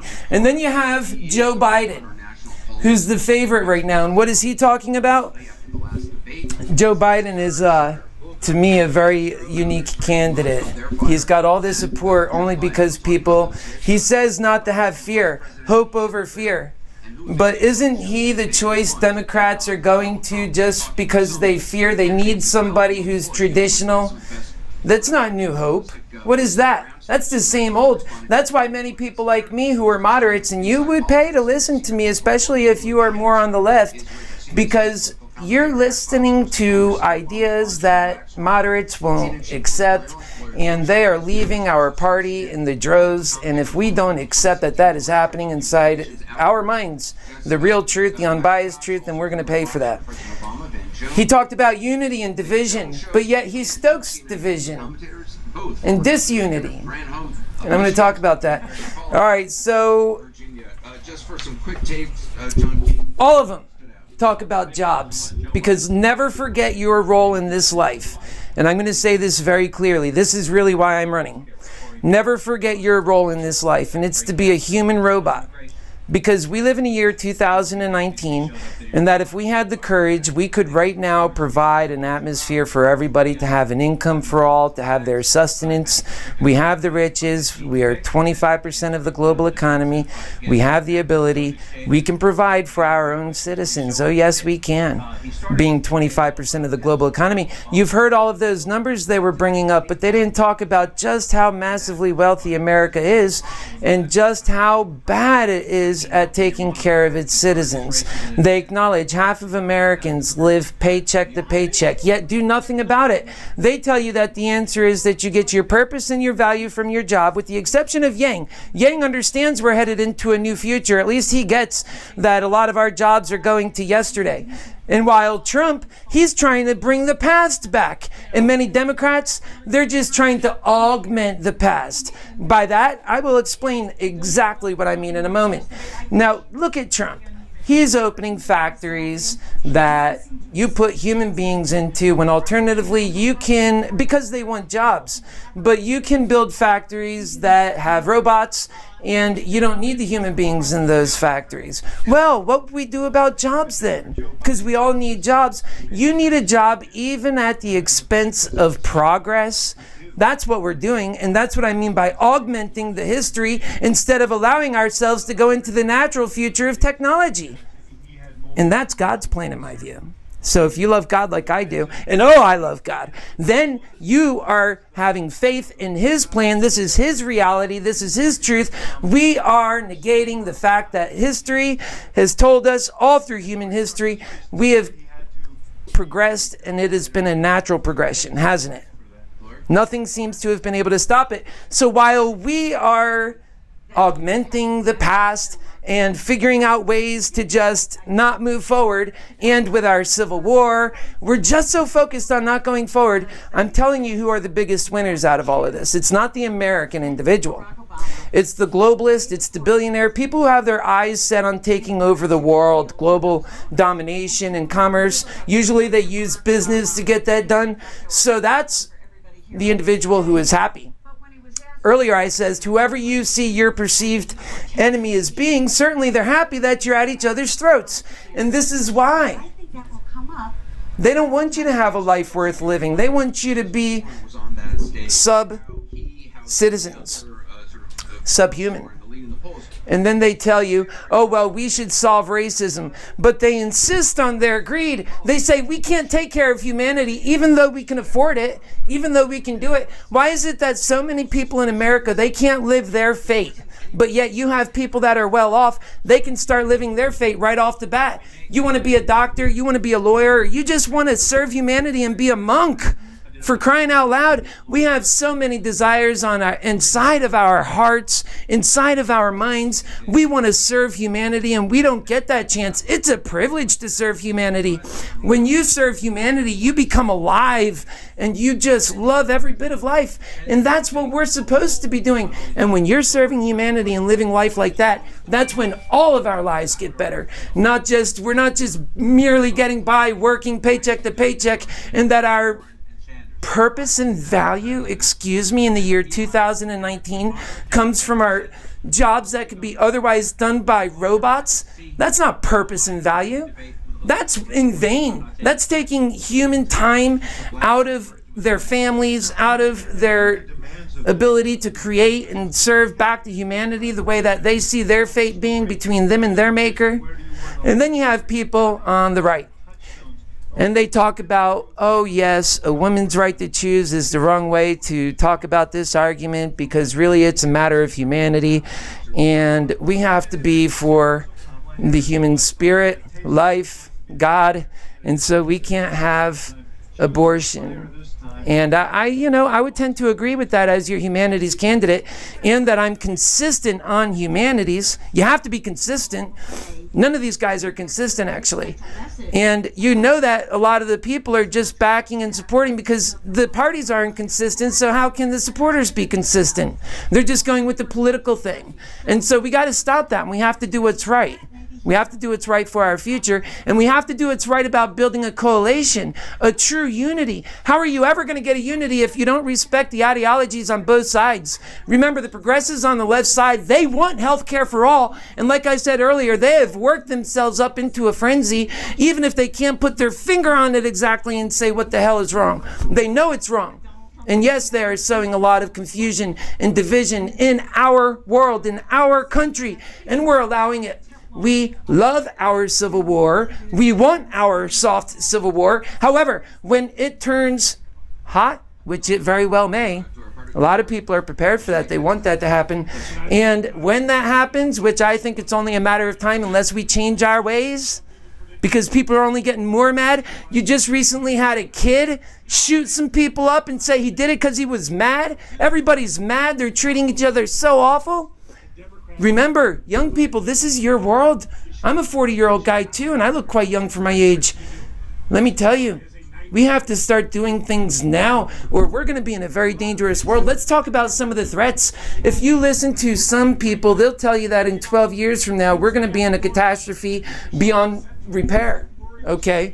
And no matter how you look at it, with the division and the civil war that we have going on, that's what it is. It's only not hot in nature because we don't have clear geographical grounds by which we can launch our bombs and kill each other. Or that's exactly what we would be doing because the hate is there. We have to pull back from the hate. It's the wrong way, my fellow Americans. Love is the way. And somebody to have that conviction and strength. So you tell me these losers are going to provide that? I don't think so. Put me on the stage with these people and I will make them wear their shame. I will represent the American people and say, why are you putting our country and the American individual in harm's way? And why can't they work on their fate? How come they can only have up to 6 months of a paycheck put aside in order to be able to deal with an emergency, whereas you can look into the next entire 3 generations of your lifetime and your kids' lifetimes and their kids' lifetimes and decide your fate? It's not fair. And so in this campaign, we're recognizing that, and we're recognizing that the people are worked up in a frenzy because they know they're entitled to that, despite all of the craziness, and that we have to say, we're going to do it. And because we are the humanity campaign, and because we have the moral high ground, and because we tell our Republican brothers, just for the same reason we can't have abortions, we have to get people covered. We agree that God matters and humanity matters, and that in the future, we will build value in the human being. That value will actually take on value of its own. Check with an economist. See how that works. When you put value into the human being themselves, and then they become super consumers. I'm talking about providing a $5,000 allowance for families of 4, and that's going much further than even Yang, who proposes a freedom dividend of $1,000 per month, but does not go far enough. In my view, I think that you should promote families at $5,000 for a family of 4. That's a mother and father and 2 children. Then you have the families where it's just a single guy. Well, $2,500 for head of households. We make arrangements for that because you can't live on $1,000 a month if you're just one person maintaining a home. Now, what does this do for you? And we're doing health care for all because we should be able to have our health care and live. If you want to be a monk and serve humanity. I'm a happy healer. I know what it's like. All of our best people in this society, and trust me, God knows it to be true, all of our best people who don't want to participate in the greed, they just exit out of the greed. They serve humanity until death do them part from this world, and then that's it. Our best and brightest, the creamiest of our crop, are gone forever. And all we have left are the greedy bastards.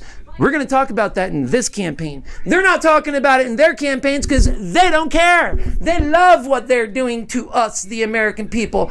But that's why you need an American who's got the purity of the American experience to speak on behalf of Americans. You're not going to see these guys get away with it when I get on the stage because we're talking about you and me and the life that they stole from us when they did what they did.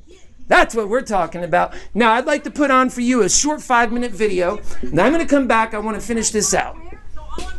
And the video is of me. I made it for this show specifically. I think you're going to love it. I agree with you, except for one point, which is, where's the inspiration? Right. You're a Democratic voter. And you're looking out there, and you've seen these 20 candidates after 2 nights, and you're thinking, which is one of these people that I'm going to go out and knock on doors for? I'm going to go out. I'm going to go out and work my heart out for these people. Yeah. Which is the candidate?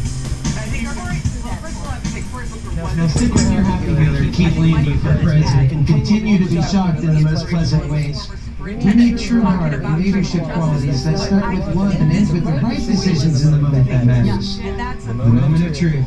I'm a business person, and any business person or person of action will tell you it's the only moment that we have the greatest effect on change. But we do intend on changing things, so we better work for the right ends. And that the means are more than a measure of a man. They're the measure of the nation's spirit, working hard to gain a life worth living. That living and that life is a life we should have had. It's the life that we should have had. Our time, our sustenance too. And instead we have what seems to be a new phenomenon. I remember when it was shocking when 25-year-olds were still at home, but now you have many 40-year-olds having to live with relatives and make the best of hard times. Why is that when America is experiencing a very predictable boom given the tough work during the Obama administration by the American people mostly, and of course the anticipated Trump tax cuts to businesses together with lowering regulations? Why is it during these times when America is on an upswing, it only seems to work for the working class in the ways that they can only finally meet the needs of their immediate situation? By no means is this a solid hope for a long and sustained, natural, healthy, happy life like they're entitled to in America, where these good times make billionaires just discover new ways to keep us prisoner in one way or another through their system of greed. It will never end, this horrible cycle, until we put humanity above capitalism. And then Americans know they have their answer. They won't put up with this much longer. It will only last for so long. We know why they are upset. They're way overworked, and they're underpaid, and they're told that their purpose and value comes from the slave labor that they are forced to do. Because when you can use technology to get people onto a life worth living, because the technology and the robot can do even more cheap and better what the humans do, it allows us to grow and evolve in ways that many humans in this reality don't want to see. They're doing well, the billionaire class, and in the meantime, we are not. They are way overworked and way underpaid, and they're tired of being slaves in the richest country in America and told that their purpose and value comes from being America's forced slave labor force. And that's what it is when you refuse to use technology to get people out of their jobs and onto a life worth living. That they get value from something other than a thankless job that robots can do cheaper and better. It'll allow us to grow in ways that the elite and many don't want to see. They like things the way they are. But even they are blind to how great it would be to have a super consumer class in America, and then that raises all tides. Yes, human isolation and idolizing seems to settle down as people realize there's more important aspects to life, but that we allow them the time to figure this out is essential, and that we support them in this time of growth is essential, and that we give them this time back, and that we give them their time back, so that we can achieve our long-term goals of self-determination and self-sufficiency and global domination. It doesn't sound so great until you don't have it.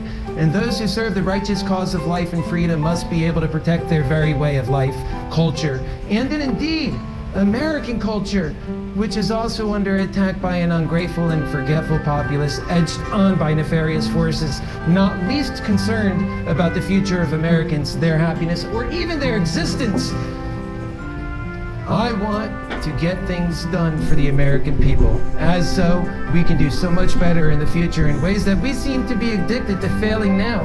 When we realize our new future together, we'll also meet the demands of our times, the problems which are so grave, and the threats which are so real in reality and so short in time and so complicated by a confused populace, coupled by lack of urgency and a lack of interest of even solving this problem. Indeed, the American people are just confused, and it's not on purpose, and we are at war. They're confused about that. It's most frustrating for the people who can understand it. This truth, we have to expand this truth. This truth must spread, as I say, because truth keeps us alive, and a truthful, honest, loving heart with the unbiased truth, with, of course, those of us who think critically, realize that it's the soft civil war which is being stoked on all sides from Trump on down. With your Happy Healer for President, we reject that idea, and we are working for the American people's interest in confronting our greater national security threats and the monumental challenges of our time. And that is what we are working for, my American brothers and sisters. God bless you, God bless America, and we'll see you soon right here. Take care.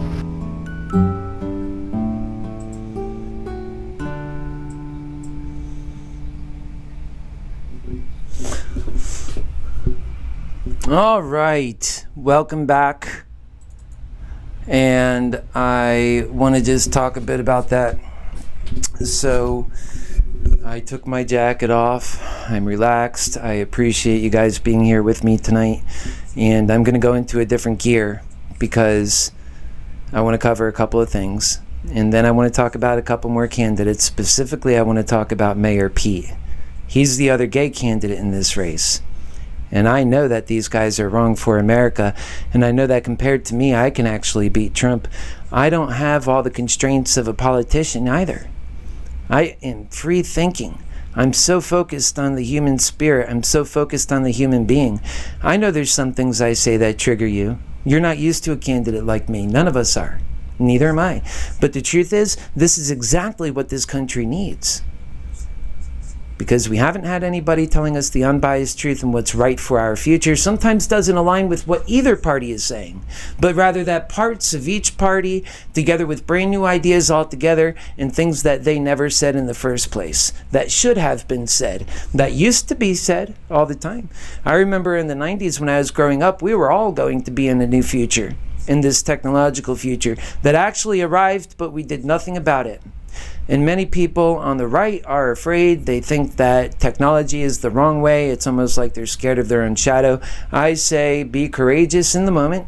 Trust in your creator that technology is the right way to go because this is God's world and that we can move forward in that truth. I say to my Democratic brothers, don't be concerned about my talking to the right. We need the right. We need the coalition. We have to pull back from this civil war they put us in, this reckless management of our country, the leadership and the current leadership that just continues to choose, well, if you love me, then I'll love you back.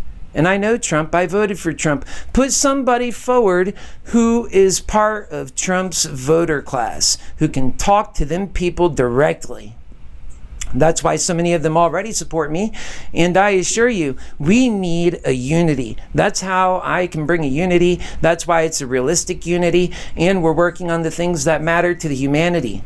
We're not just saying that we're working for business, or that we're working for putting people to work just for the sake of working. How many of these candidates are talking about different programs and tax incentives that spends billions in ultimately what amounts to, and I kid you not, between all of the 50 states and the federal governments, trillions of dollars in, again, augmenting past ways just because everyone's so afraid of moving into a future. The truth is, this money needs to be spent on the income for all, not for taxes to give to companies so that then they hire you, a job that's not needed. How many of you are working in dead-end jobs that you're not creating anything? Look at your Happy Healer for President. Every day I'm creating something new. It's so exciting to be in my world. I live in such a magical world, and I want this country to live in a magical world, and I know we can. Every day would be like a party, and that's the thing, because when humanity is fully alive and fully living a full life, they are so happy. And then when it's time for your daughters and your sons to meet somebody, they have such amazing people to meet. And the first question is no longer, well, what do you do for a living? Well, damn right, what do you do for a living? Because we know in America that if you don't do something for a living, that is to say for your sustenance, a roof over your head and food in your mouth, then you will die on the streets because we won't care about you. We have no compassion. It doesn't matter if you're loving or if you're doing the things that add value to the human soul, because guess what? Your Happy Healer can tell you love doesn't pay so well in America. Okay? Love don't pay so well in America. What pays well is greed.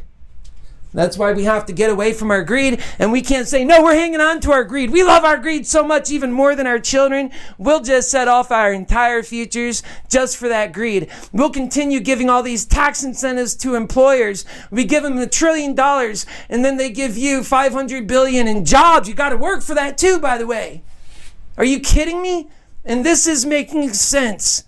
In what world does that make sense? Because I'm an entrepreneur, I'm a numbers guy. I want to know, what world does that make sense? And that's what I would say in the debate. Because these guys are not working for the American spirit.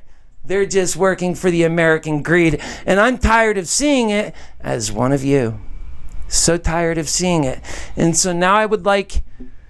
And that's where we are in this campaign, true convictions. That's why we're going to win, should we ever get the chance to step up. And that's why with our free-spirited nature to just get to write what matters and tell the people who have been stoking the problems, stop.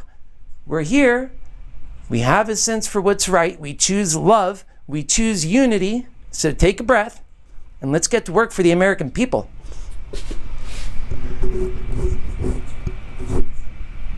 Next up, my mock debate with your Mayor Pete. You don't want to miss this.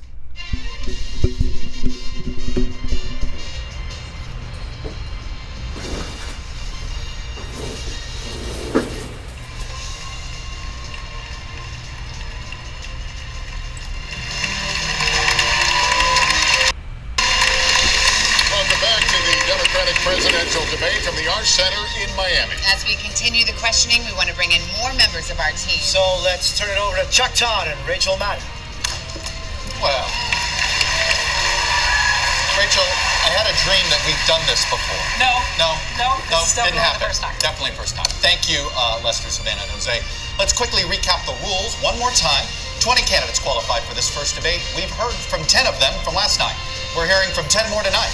Breakdown for each night was selected at random. Candidates will have 60 seconds to answer direct questions, 30 seconds for follow-ups, if necessary. Because of this large field of candidates, not every person will be able to comment on everything, but the less audience reaction there is, the more time they will all get. Over the course of the next hour, we will hear from all of these candidates, but we are going to begin this hour with Mayor Buttigieg. In the last 5 years, civil rights activists in our country have led a national debate over race over an and the criminal justice system. Your community of South Bend, Indiana, has recently been in uproar over an officer-involved shooting. The police force in South Bend is now 6% black in a city that is 26% black. Why has that not improved over your 2 terms as mayor? Because I couldn't get it done. My community is in anguish right now because of an officer-involved shooting. A black man, Eric Logan, killed by a white officer. And I'm not allowed to take sides until the investigation comes back. The officer said he was attacked with a knife, but He didn't have his body camera on. It's a mess, and we're hurting. And I could walk you through all of the things that we have done as a community, all of the steps that we took from bias training to de-escalation, but it didn't save the life of Eric Logan. And when I look into his mother's eyes, I have to face the fact that nothing that I say will bring him back. This is an issue that is facing our community and so many communities around the country. And until we move policing out from the shadow of systemic racism, whatever this particular incident teaches us, we will be left with the bigger problem of the fact that there's a wall of mistrust put up one racist act at a time, not just from what's happened in the past, but from what's happening around the country in the present. It threatens the well-being of every community. And I am determined to bring about a day when a white person driving a vehicle and a black person driving a vehicle, when they see a police officer approaching, feels the exact same thing, a feeling not of fear, but of safety. I am determined to bring that day about. Thank you. No, excuse me. No, Mayor Pete. Thank you, Mr. I'm not like that. Mayor Pete, this is a time for leadership. You failed to take leadership in your own city. Sir, you've done it in your city. I don't think the American people should. Sir, you have done it in your own city. I don't think you should allow him to take care of our policing, nor is he capable of taking care of our people. He has let us down. He has failed over and over again. And quite frankly, you want to know what he's good at? He is great at showing the American people that no matter how privileged you are, it doesn't make you a better candidate for the presidency of the United States of America. No, sir. What works is having the preparation, having the leadership skills, knowing that leadership skills and preparation and love, coupled with humanity and the necessity to get things right in our time, demands of us to be honest and to say the truth. In the day you look just like I'm not done.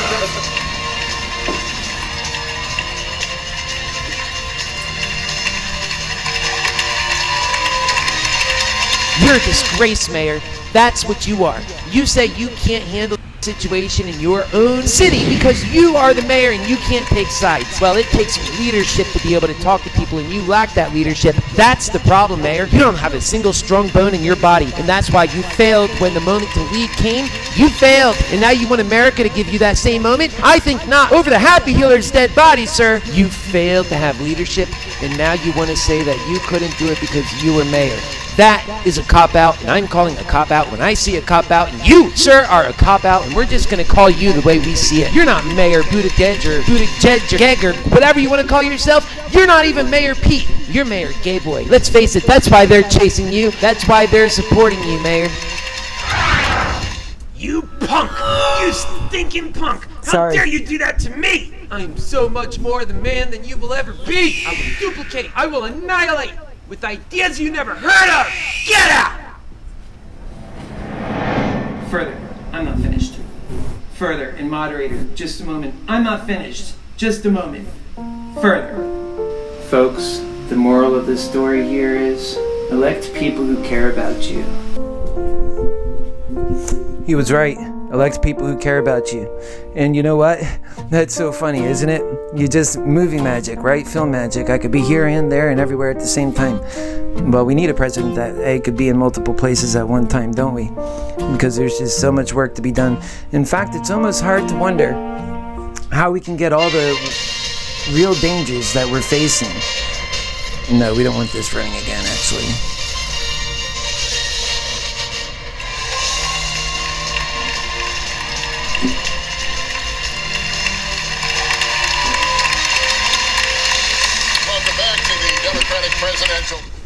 Okay, so yeah, these guys here, let me turn this up a little bit. But he is going to come on with Anderson, and the good thing tonight is... And let's turn this off. All right, so our times are serious. You know that. If it's me, incumbent upon me to be here doing these things, I'm not one to step up and do the things I'm doing unless we know it's serious. So I'm appealing to you. I'm saying you see it serious too, don't you? Or are you just in the game for this? Because I'm not in the game. I'm not in it for the power. I don't care about it. The money, I find it boring. I find it very boring. I've had a taste of money and wealth. It's so self-serving, so greedy. You spend a lifetime chasing after money, and then when you get it, if you're successful, many people aren't. If you're successful and you have money, you start buying things. You can't consume all that stuff. In the meantime, your family, you see they're without their basic sustenance. Your family, some of them, they can't get dental, they're losing their teeth. You see other people, you need this stuff. You can't have a quality life without the right health care. And it's sad because people, they can start out with $1 million mouth, and then over the course of 10 or 15 years, because they can't see the dentist for something so simple, preventative care, then they end up having even much more extensive required maintenance for their mouths. Oftentimes they lose all of their teeth, which bring on a whole host of other problems and health issues. It doesn't just stop there. There's people that have cataracts. They walk around, they can't see, they're blind. And we don't have the heart to take care of those people. And then when in cases where they just say, fine, put it against my credit, then they're just stuck to a life of poverty. We're so harsh to our people, and it's not necessary. The things we do, it's just so wrong to each other, and we justify it. Look how many of you will step up and say, it's okay, Keith, we can be greedy, it's all great, it's good. It's not good, and you know it, and you know it. And the more you say it, the more you say it's okay. We'll never have a future worth living in, a society worth being in, and be able to handle the things like racism.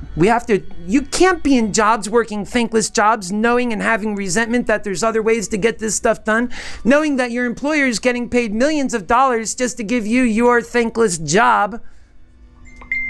No, that don't work. They tried that. People are killing themselves and they're killing others. They're just so resentful. This is not a problem of tools. They want to take your freedoms away. That's the plan. To get you mad at me and me mad at you. We all vote each other's rights out. In the end, here you go. The billionaires are once again served great. They say, well, Keith, Happy Healer, how are you going to get the money to pay for these plans? I mean, they're quite audacious. Well, they are. They are, because it's what the American people deserve. That is what American exceptionalism looks like, served onto the American people. How do we do it? We do like what we did for the corporate bailouts in 2008, at the tune of trillions of dollars, bailing out all the banks. Sure, you could have your greed, we'll bail you out. We understand that, too big to fail. But the little guy, he fails all the time, and it's just fine. And it's wrong.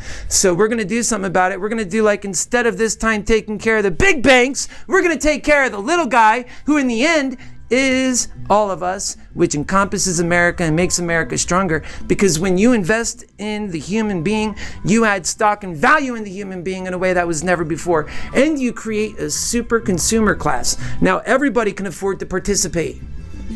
And they should. And for those that continue to work, instead of being offset by other people who are just there because they have to be, they prefer to be doing other things and giving into humanity in ways that actually give back, and that are giving back to their heart and to their purpose and value and to their fate, their reason for living. Again, the campaign quote. Now when you go to work, you make a higher income, don't you? Everybody's served well by the Happy Healers plan, because we work on what's right for the human being, and because I have seen life from so many perspectives. I've seen it from money. Oh, what an ugly thing too, by the way. Like I said, it's never fun. For those of you who got it, you know the pitfalls in it. For those of you who want it, you can see that burning desire and how ugly that is every day. And every time somebody shows up to the party, they're not here for love. They're here to take advantage in some way, to capitalize in some way. Well, my plan saves capitalism, as it so turns out. We're not just here to talk about the pitfalls of capitalism. Let's recognize that it was capitalism and the very greedy nature of capitalism that helped America become what it is today. And that it was only for the last 20 years that capitalism has been holding us back, because that technology has not been here. But now that it is here, it's in vain that we're still putting human souls driving garbage trucks and other jobs that are thankless that actually robots can do.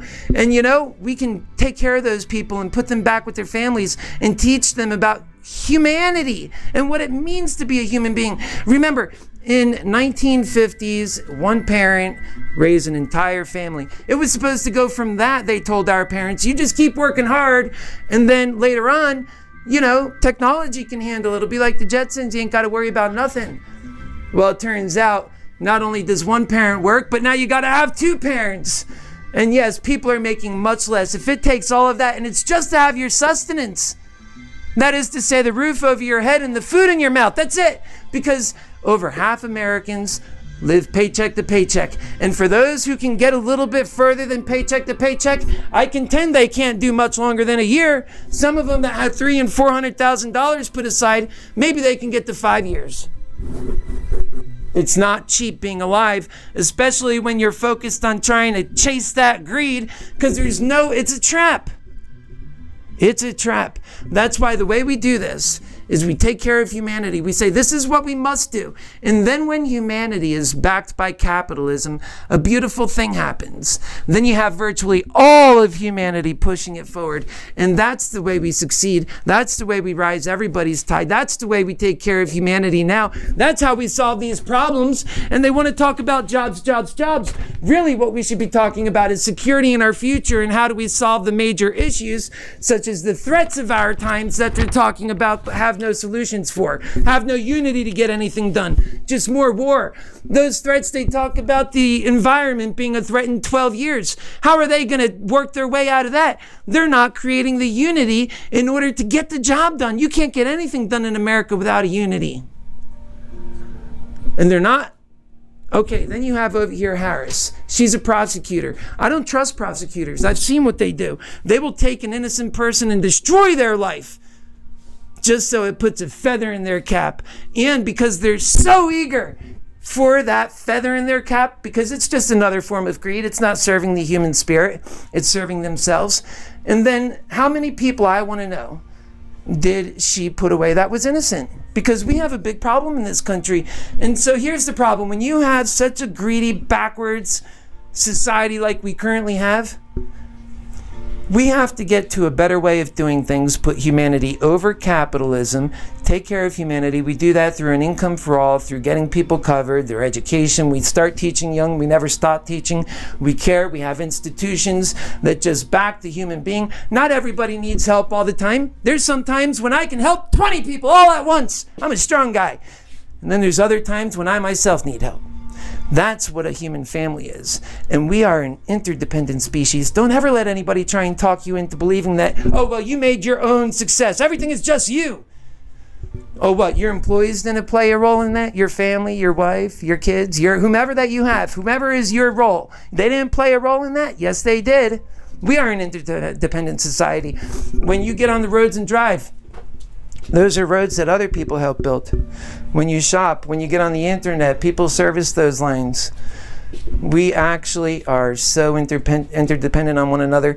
To act like we've done it all on our own and then to shove our brethren out, it's so greedy. We need to stop that. So this way here, we can all work on our fate. Even the guy with $500,000 in his bank, he can work on his fate too. Because remember, 3 to 5 to 6 to 10 years of freedom to be able to work on your fate really isn't freedom at all. And taking billions and trillions of dollars to augment jobs that should just go away is not smart either. It's waste. You're taking the time away from people. It's so stupid. It's the stupidest thing I ever heard. Think about it. Would you want to be busy so bad that you pay somebody just to create a job? That's what they do, you know. Okay, so these jobs are going out. We can't keep them. And we better start realizing that it's hurting us and we're paying for it anyway. The cost to do the things that we're talking about is going to be much easier than you think because it's just going with nature. And when you go with nature and you're riding with something, you make the fastest progress. Your Happy Healer lost 120 pounds in the last year. That wasn't by accident. It's because that everyday progress, it adds up. And I'm going to be the kind of president that inspires. I'll be inspiring your children. I'll be inspiring you, whomever will be inspired, because we have to be. That's why I said this country needs a happy healer and somebody who's so passionate about that. I'm not any better than you. No, sirree. If you want a condescending candidate, you have so many of them self-serving condescending candidates. They are so way up here we can hardly see them. That's not me. I am your happy healer for president. I want to be your proud son, just another American working hard for Americans, just like all of us need to be doing. And hopefully we can all be successful in that. And I know we will be. And I will be inspiring every step of the way. And my ultimate goal is not to tell you how to live or who you are, but to empower you to live the life that you were intended to live and to feel out your fate, because you can't even learn your fate in this world. You're too busy working 40 to 80 hours a week to realize your sustenance. And it's insane in the year 2019. I'm sorry nobody ever told you that. But I'm telling it to you, because there's no way in hell I'd ever trade my time for money. Hell no. You know, and there's a lot of people like that. So what do? We become entrepreneurs. We learn how to take your time. That's all entrepreneurs are. They're trying to get out of America's slave labor force. And so there's ways to get things done. And we have to work in a progressive way towards this future. We know it's happening whether we like it or not. So we have to do it in a way that makes sense. Then we can confront the real threats of our time. Scientific answers will be those answers. The technological solutions will be the answers to our greatest threats. They talk about the environment like they are going to be able to do something within the time frame that they put forward. They say that they want to give you hope and not scare you. But to me, that sounds like they're scaring you with no hope. No, in this campaign, we give you hope, we give you unity, and the possibility to get it all done.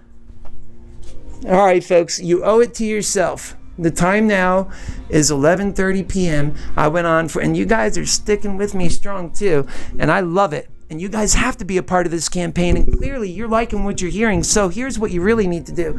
Go to HappyHealerForPresident.com. Get involved with the campaign. Show me that you hear me. Share something, $5, $10, whatever you're comfortable with. Make yourself committed to this campaign. And I'll tell you what, I'll never let you down. I will make you proud, and we'll fight for the things that matter. And I'll listen. Remember, I'll never be better than you. Let me make it there, and you'll see. It just remains the same. I'm the same person all throughout, ever focused on the things that matter. Let me get on the debate stage and I will speak for you. We have nuclear proliferation. These guys have no plan on how to deal with the problem.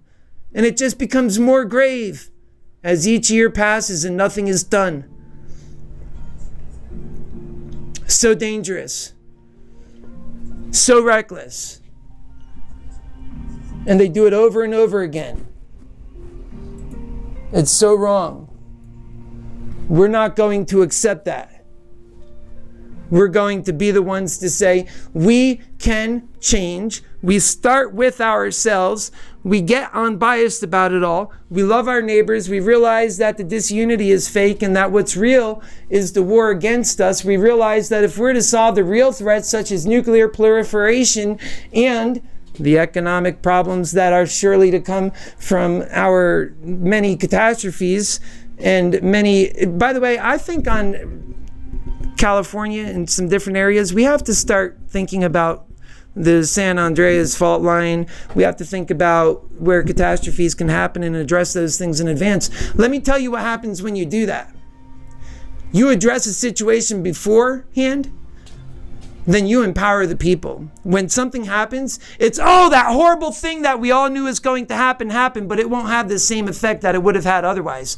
And we can still be so serious and so big about the threats that we face in our time. And that's the kind of leader that we need. We're pretending like we don't live in a dangerous world and we're just waiting like a tick, tick, tick time bomb. And we know all this stuff is going to happen. We need somebody that's a real leader, that has real conviction, that has been through the pain to understand and know that, you know what? If we don't get serious about this stuff, we don't live in a world worth living. You wonder why we have racism. It's your fault. It's the greed.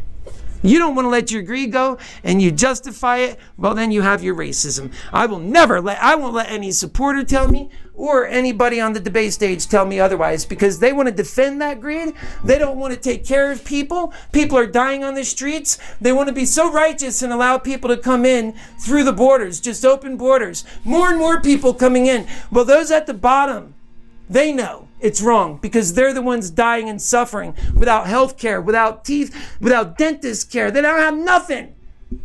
It's coming to an end in this campaign. We're not going to put up with it because we care about the human being. Yeah, I could pursue wealth. It doesn't serve the human cause. I'm not interested. It's so pointless. It's a pointless errand. What are you living for? What is your point of life? Greed? To stack the bills for what? To what end? Especially if the world is going to be over in 12 years from the environmental crisis or the nuclear proliferation. Whichever comes first, take your pick. No, there's a better way. We have to really embrace technology. We have to usher in this new world of technology, of artificial intelligence. We have to be the guys that get it first. Then we can hang on to our place in this world. Numbers alone is not going to do it. China, they're doing that tough work. The United States of America is too busy in its civil war. Virtually everybody knows right. Nobody really knows right. And they're all arguing with each other and screaming at the top of their lungs that they're right, but they're really actually so wrong, and all of them are wrong. But here's the beautiful thing about the stuff we talk about. I've literally spent so much time finding the answers that work. That's how I became the Happy Healer. It's something I'm very proud of, and you can learn more about that on the website. And there's a great story behind that. I think you should. And there's a lot more to come out on that. I call this the Happy Healer Evolution because as I'm running and as I do media and as I share a lot about my life because I'm an ordinary American, you learn more about me. And I evolve as I go. I'm very nimble. I'm nimble for the truth. I'm nimble for things that are happening. I think we all have to be. You know, that's why my greatest ideology, if anything, is truth and love. Because you can't have truth without love. That's how you get Adolf Hitler. And you can't have love without truth. That is how you end up with endless waste and things that don't work. That's how nice guys finish last, right there. So you got to have truth and love together, and it works. And that's Happy Healer techniques. So we marry truth with love. And guess what? Every last position I take, I can defend to the nitty-gritty. I look forward to debating the issues I take. These guys, they have no conviction. They just step on things. They step on mine land. They don't know what they're doing. They wait for someone to tell them in their ear and then they talk. So I will be a true competitor to Trump. I will be somebody that can take the argument to Trump. As one of his supporters, I can hold him to account. He said he was going to get us health care for all, another thing that 70% of Americans are for, but have not seen. In the meantime, I lost my brother. Oh, you better believe I can take that. Oh, Harris says she can prosecute Trump. Oh, sure, she's prosecuted a lot of people, even people that didn't deserve it. No, leave it to your Happy Healer. I'll get the job done. All right, folks, go to the website. Learn more about your Happy Healer for President. God bless you. God bless this United States of America. I love you. There's nothing wrong with saying that. We have to say that more often. And get involved, all right? Go there, sign up for the newsletter, donate, show me that you heard. And we'll see you soon.